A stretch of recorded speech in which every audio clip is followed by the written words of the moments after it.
Yo, it's your boy Dctree, and this is Dctree-Nation, the channel on YouTube that covers hoops and heroes. And today we're talking hoops. We're talking Josh Primo, y'all. This is the first video I'm doing about Josh Primo officially on the channel. When they first drafted him, I was more than disappointed because I did want Sagoon. I really wanted him. If you're a fan of the channel, you know I wanted that guy on this team, but we went with Josh Primo.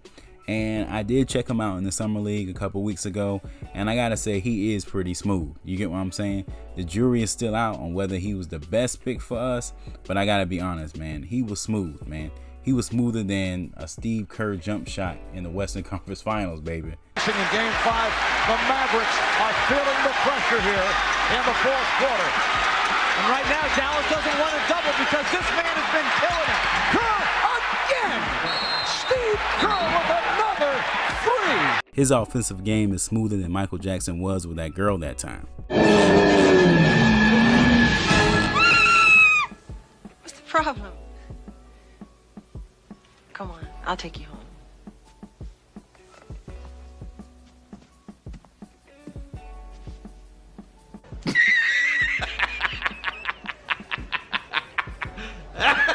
A random voiceover had me rolling. I had to stick it in the video. It doesn't even match, but I had to get in there somehow. Primo's game is smoother than a Manu Ginobili behind the back pass. Sick pass by Ginobili. Great cut. Fundamentals, hard cuts, reward the cutter, and Ginobili with a little razzle dazzle there. I get what I'm trying to say, man. The kid is smooth, but I do have one major issue with this Primo experiment. One major issue. But before I jump too deep into it, if you like my content, please sub to the channel.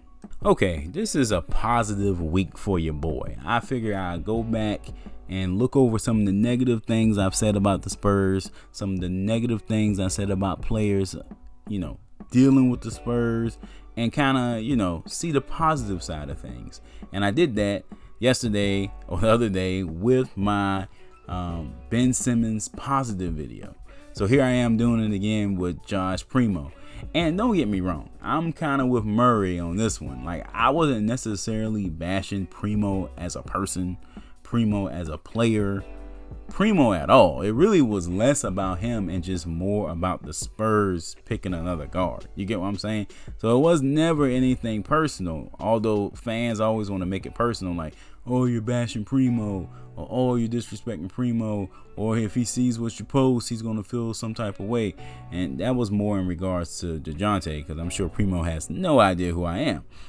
But you get what I'm trying to say. None of this is really personal, especially for this young guy. I wish him the best. I want him to be great.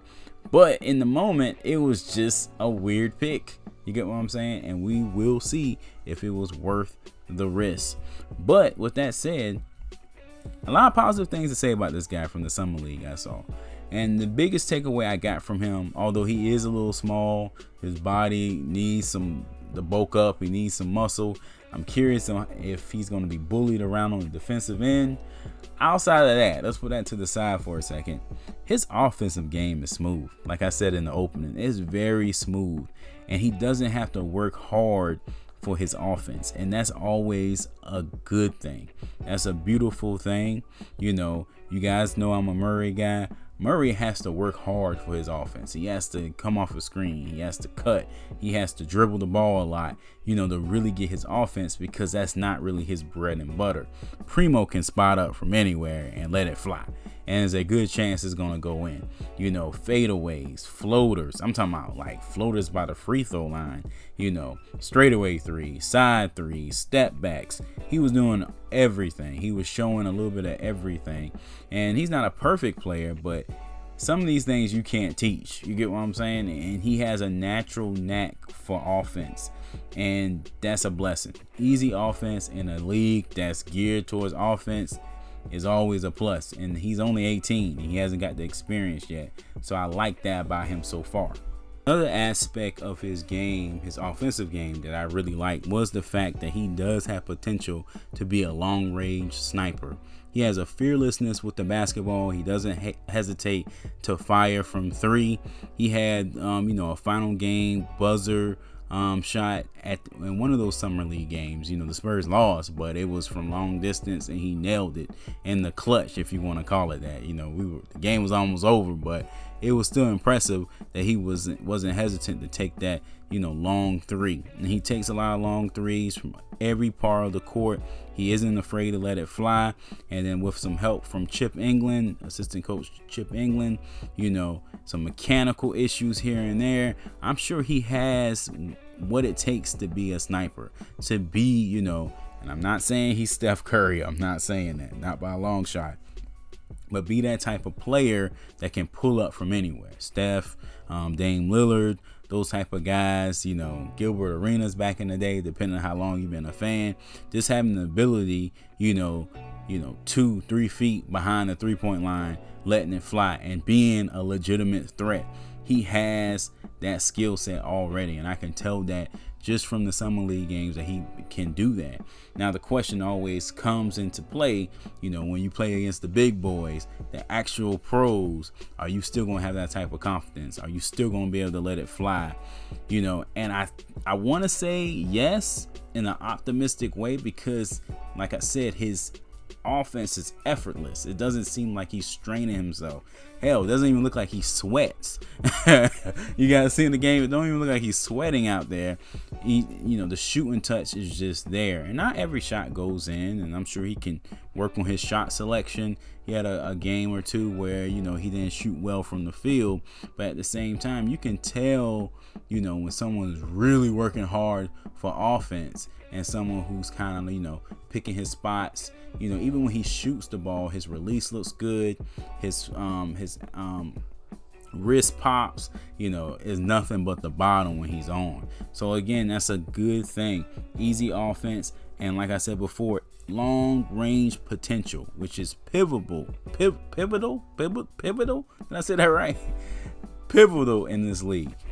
The third thing I liked about his game, that was a bit of a surprise for me, was the fact that he did have a quicker first step than I thought he would. It's very sneaky. You get what I'm saying?